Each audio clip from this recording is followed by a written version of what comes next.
friend, I want to show you a cool technique to how to get a really big guitar sound. It's called recording guitars in stereo. And when I think of guitars in stereo, I think of some of those bands from the 70s and 80s with two guitar players playing two different guitar parts. So bands like Lynyrd Skynyrd or AC/DC or Allman Brothers, Aerosmith. And what they would often do is when you go see them live, you have one guitar player on stage right and the other on stage left, and you hear the sound coming from two different amplifiers on both sides of the stage. So it gets this wide kind of sound. So to record guitars in stereo, for a recording, you pan each guitar hard right and hard left, and then you get this wide sound. And the key to doing this is to actually play slightly different parts. So for one track, you're going to record it like a lower voicing on the guitar, like a rhythm track, and then on the second track, pan that the opposite way and record a slightly higher part. Now, there's other applications and other ways you can do this, but I want to show you two examples of this.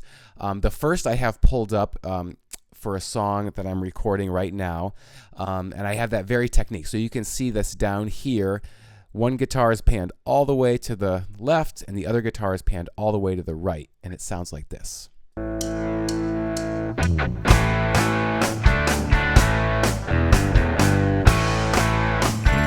Here comes the other guitar on the right.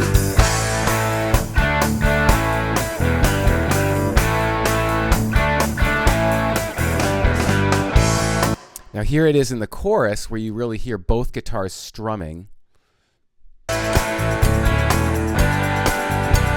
And I'll solo that out.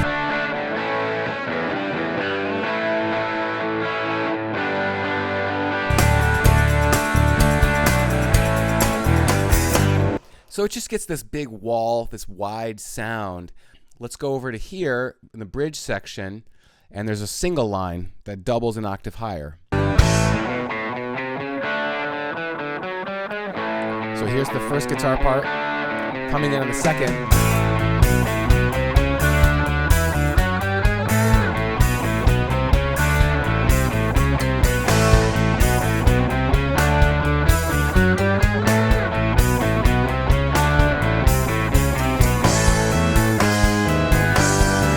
And then finally, here it is on the bridge section where you have just actually playing the same part, but this just real open chord sound.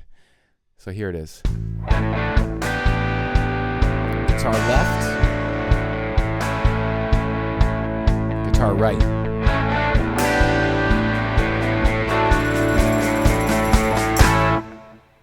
Now, I should also say that it does help to have two different guitars. I use both Telecasters, but both with different pickups. One was semi-hollow and one was solid body. So it just gave it a slightly different tone.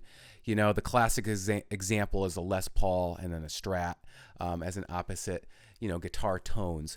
Now the next example I have pulled up is actually where I have the guitars panned, but not completely panned. So they're just panned about halfway. You can see that I have a rhythm Strat and then a rhythm Telecaster.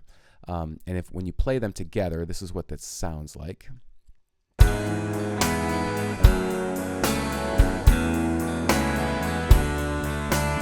So in this example, I found that if I pan them all the way hard right and hard left, it was too much. You kind of lost it, because especially in this, if you listen to these two guitars, one is completely clean and one is completely distorted.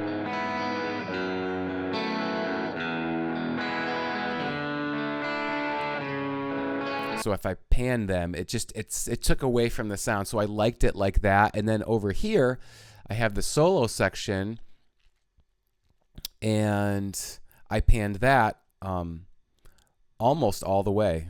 So let's check that out. Excuse me, it is all the way.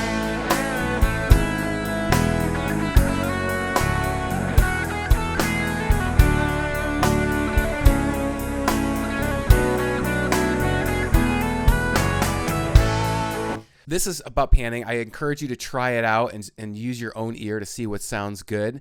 As always, please subscribe to this channel if you find this content helpful. Also, I have a link in the description below for a free guitar great tone checklist. And what this is it's a guide that I put together on how to get great tone out of your guitar with your current gear. So not purchasing any new gear, just tweaking your own gear.